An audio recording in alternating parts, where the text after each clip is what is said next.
Na ilikuwa ni mchakato mzima wa wewe kwenda kuharibu stage. Na ulifanikiwa kuhakikisha kwamba kuona na vitu vilikuwa vizuri zaidi.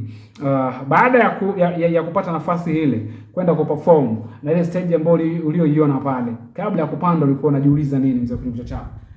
Ni kwamba niwashukuru sana NFM Radio, mmepambania swala kubwa hilo la Boda Boda Festival. Pia vile vile ni kwamba maandalizi yalikuwa yako vizuri, na mimi nikasema kwa kuwa radio imeniamini, basi na mimi sitaangusha. Nikasema lazima nipange, nijue kabisa kwamba nitaingia vipi ili kusudi mashabiki waweze kuona kitu ambacho nimekiandaa. Noma sana. Sasa baada ya kupewa nafasi, mwanangu, kuna kitu ambacho kimimi kilinishangaza. Unajua uliingia stage, mimi nikasema huyu vipi jamaa ya kuagaji mbanga kama hizi na nini. Mwanangu uliingia umekata mapanga, mwana mishale, umechomwa na mishale. Ilikuwaje ile?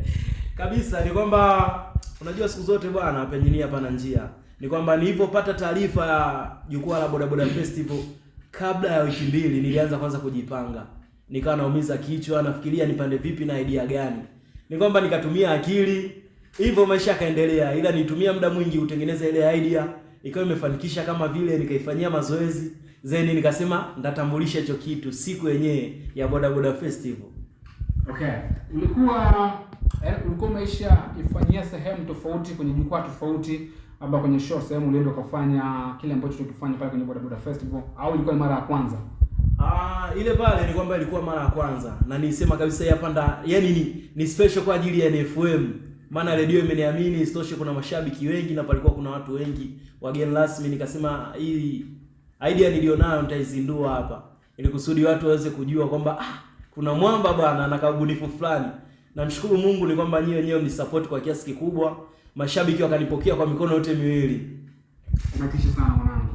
Baada ya kutoka pale stage, watu walikuwa wanajiuliza sana. Na hisi nilipokea simu nyingi sana, watu wakijiuliza, wengine wanasema umeumia, wengine wanasema vipi wanasema vipi mshale amechomwa kabisa, huyu panga mbona kama limeingia kabisa, vitu kama hizo. Watu wakushangaa taarifa kama hizo, labda kwa ndugu jamaa marafiki zikafika kwamba mwanangu jamaa kama ana changamoto moja hivi. Kabisa. Kwanza nilipoingia stage-ini, nafika mpaka pale kwa DJ na DJ Zungu, vipi nipatie mic, wananishangaa. Nikajiuliza vipi tena imekuaje? Kwa hiyo nikajikuta naendea mic kwa MC mwenyewe, bado yuko ananishangaa, naangalia vipi imekuaje? Kapatwa na nini huyu? Ni kwamba niliperform na watu walikuja kwa wingi, wengi wakawa wanachukua pale picha, wengi wakawa na shoot. Namshukuru Mungu, kila msanii alikuwa ana perform dakika 2, lakini mimi nikapewa na 2 zingine. Alafu kuna wakati mashabiki wakaulizwa, aendelee au asiendelee? Jukwaa ikakubali, ikapamba moto, nimepiga pale, natoka stage-ini, watoto wananifuata nyuma nikitazama kijiji kizima. Watoto wengine wakawa wanasema, si tukajua baada hapo anakufa. Namshukuru Mungu aisee. Kwenye jukwaa kama lile na tamasha kama lile ambalo tulifanya sisi kama NFM, kitu gani ambacho umejifunza kutoka kwetu? Na kwa sababu tunajua Kasulu kuna uhaba wa matamasha, na kama matamasha yakitokea yanakuwa hayana ujazo kama yale ambayo sisi tunayafanya, na wewe umekuwa shahidi. Na baada ya kukuta ile stage, unajua matamasha mengi yanakuwa hayana stage kama zile, lakini kuna stage ya kisasa, muziki umefungwa juu na vitu kama hizo, taa zipo na nini, vitu vilikuwa ni vizuri zaidi. Baada ya kuona vile, mzee wangu, wewe sema leo inakuaje mzee wangu, nitafanya kama venye kufanya kila siku, wageni wa serikali wapo vitu kama hizo. Pongezi nyingi zije kwenu NFM, lakini pia vile vile ni kwamba mlifanya ubunifu mkubwa. Maana stage kama ile ni mara chache kutokea kwa hapa Kasulu. Imekuwa ikitokea labda hapa kwa kuna matamasha makubwa. Yaani mimi sijiblandi, ila kwa nyie mlifanya kitu ambacho ni kikubwa. Stage kama zile mimi nimekuwa nikizipanda labda kwenye Mwenge. Wakati huo wa kampeni hivyo, lakini kwa hiyo siku aisee mwitiko ulikuwa mkubwa sana. Watu wakatazama burudani nyingi, mpira ukachezwa, watu wakafurahi. Mimi mwenyewe nilifurahi sana. Pongezi zenu zije kwenu.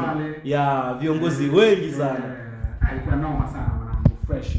Asante. Sasa inabidi utupe ratiba zako sasa, kwa sababu kuna venye ngoma ambazo ulisema unaachia hivi karibuni, ngoma mpya. Hatujajua muendelezo na kuwaje. Je, imekuja ngoma mpya au bado endelea kutupanga tu mwanangu, bado iko studio ikiendelea kufanyia marekebisho? Mimi siwezi nikapanga. Alafu kingine ni kwamba kuna kazi ambazo ziko 3. Kuna 2 ambazo zenyewe zimekaa benchi, lakini leo kuna moja ambayo nimekuja nayo, na zingine na ni burudani itafanyika kiufupi, ili kusudi watu waweze kupata kitu. Ile mpya inaitwa jinsi. Kuna ile pesa. Ndio umekuja nayo ile ambayo ndio umeimba clip kwa sababu ukataja Dida sio miujiza. Sasa jamaa vipi tena na kwa gani ndio anadaiwa pesa huyo kaka mkubwa ile kwaje? Hebu umetambulisha ngoma tuisikilize mzee wangu.